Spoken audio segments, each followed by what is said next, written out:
We're back. This time we're taking a look at Kirk's Bird of Prey. It's a Burrell class prize pack from the month 2 Search for Spock of the classic movie OP. And we'll get right in and take a look. First thing obviously is this is another one of the shipless prize packs. I think most are going to be that way now unless it's a new unique model that we haven't seen before, like the Xindi ships were. But pretty much this is going to be the norm now.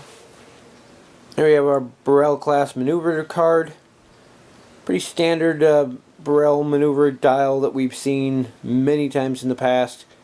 No red turns, got that red come about on there, which is kind of nice, but everything else is white and green. Now we have our named ship. 4 attack, 1 agility, 3 hull, 3 shield. We have 2 weapon upgrades, 2 crew upgrades for 22 points. Evasive, target lock, cloak, and sensor echo. Our special ability is, as an action, once this round, if you inflict a critical damage on an enemy ship's hull, you can search the damage deck for a direct hit damage card and place it beside the enemy ship card. Reshuffle the damage deck when you're done. Kind of an interesting ability. My biggest complaint is that it's an action. If it was all the time, once per round, it might be a little too powerful at that point, but as an action just kind of hurts it a little bit. It is a really powerful ability. I think Attack Pattern Omega from the Federation does something very similar. So it's interesting, but gives you that. I think direct hit is the one that gives you the extra hit on top of it. So you do 1 extra damage. But interesting. Then we have our generic Burrell class. You use 1 shield. Use 1 crew slot for 20 points. For captains, we have Kruge. Captain skill is 7, which is kind of nice. 1 elite talent for 4 points. He adds an additional crew slot to your upgrade bar. And when attacking with your primary weapon during the deal damage step, you may discard 1 of your crew upgrades to inflict 1 additional damage to the defending ship. An interesting ability. He combos well with the ship's ability. You can use that to get that critical hit that gives you the extra damage. You can discard a crewman to get the extra damage. Allows you to make some really big alpha strike hits in there, but at the same time it's going to cost you an action for the ship and your crewman for him. But still an interesting combo, especially if you have crewmen that disable. You can disable them first for their ability and then use him to get that extra damage without having to spend the time to re-enable them. We have our generic Klingon captain. Captain skill of 1 for 0 points. For our elite talent, we have Retaliatory Strike, 5 points. If your ship was just damaged and the attacking ship is in your forward firing arc at range 2 to 3 of your ship, you can discard this card to immediately perform an attack against that ship with 1 of your photon torpedo upgrades. You must discard the photon torpedo when your attack is complete. This attack can be made in addition to your normal attack for the round. Anything that gives you an extra attack is pretty nice. This one, though, is a little iffy because of its cost involved. First off, it's a 5-point discard, which everybody knows my disdain for. Then you have to take some form of photon torpedo, so you're looking at 3 to 5-ish points for that. So you're spending 8 to 10 points just to get this going. Then you have to meet the requirements of the attacking ship hitting you from your front arc in range 2 to 3, which happens quite often, so that one's not too bad. But then you discard this. You also discard the torpedoes. You could possibly use them at some other point during the battle before this, but after this they're going to be gone.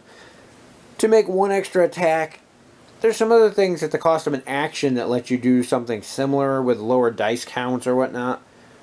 I think those are more effective. This is an interesting idea. It's just very points costly to do so.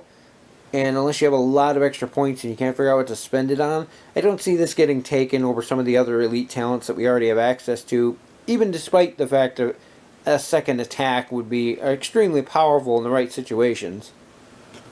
For crew, we have Valkyris, 5 points.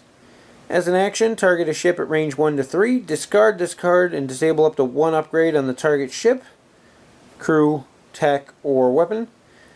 You may immediately use the action listed on that upgrade you disabled with this action as if it were assigned to your ship. kind of an interesting one.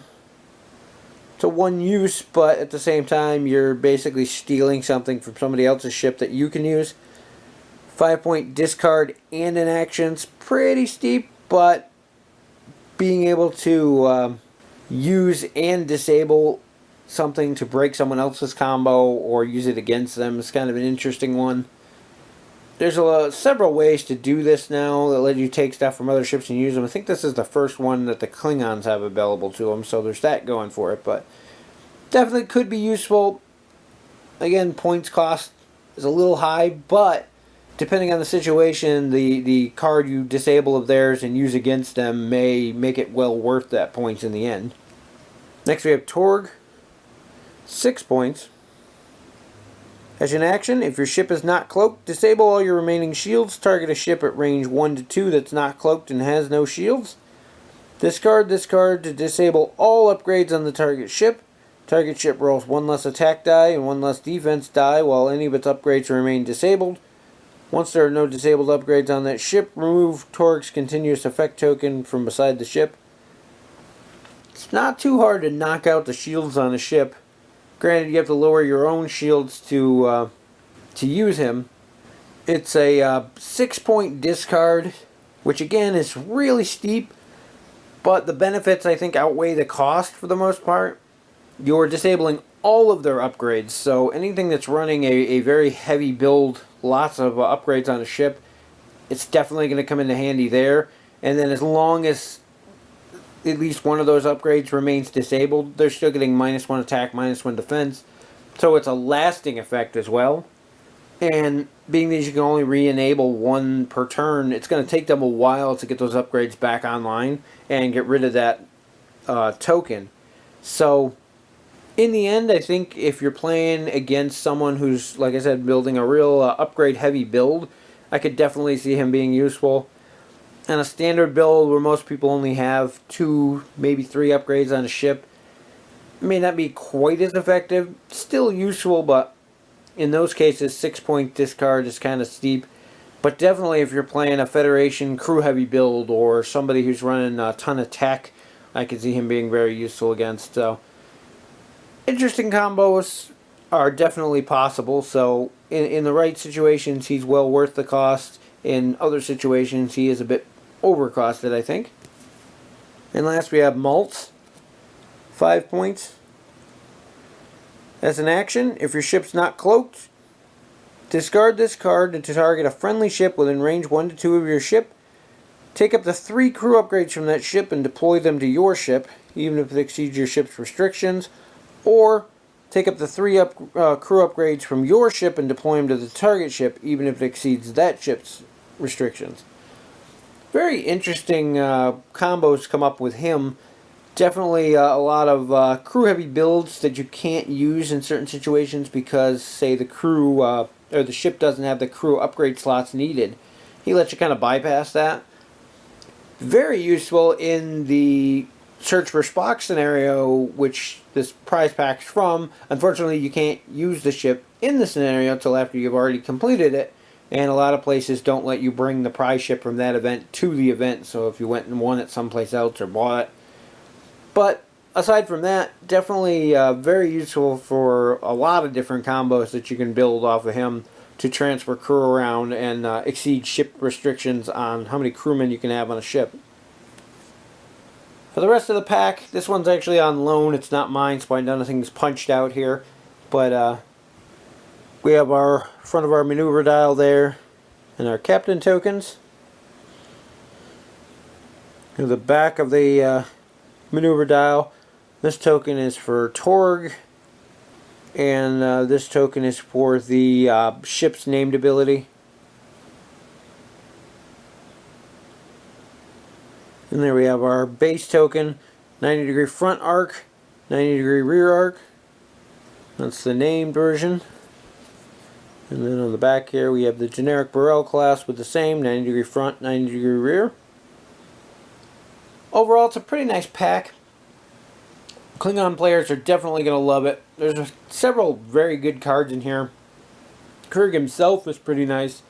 A few of the others are situational but nice when the need for them arises.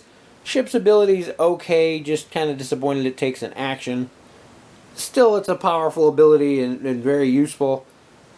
Disappointed that there isn't a model included, as we have been lately, but at the same time, there's enough bird of praise out there. I think everybody has at least one that they could use for it, so it's not that big of a deal. I have a bunch of old HeroClick ones that I've been converting over to use for these ones that are multiples like this. In the end, though, it's a really good ship all around. More so if you're a Klingon player, but as a non-Klingon player, there's still one or two okay upgrades in here. Nothing that's mandatory if you don't play Klingons, though, so it's one of them that's, as a prize pack, should be nice stuff, but nothing that is a must-have or a must-have in order to remain competitive. So, anyway, that's it for this one, and we'll see you in the next video.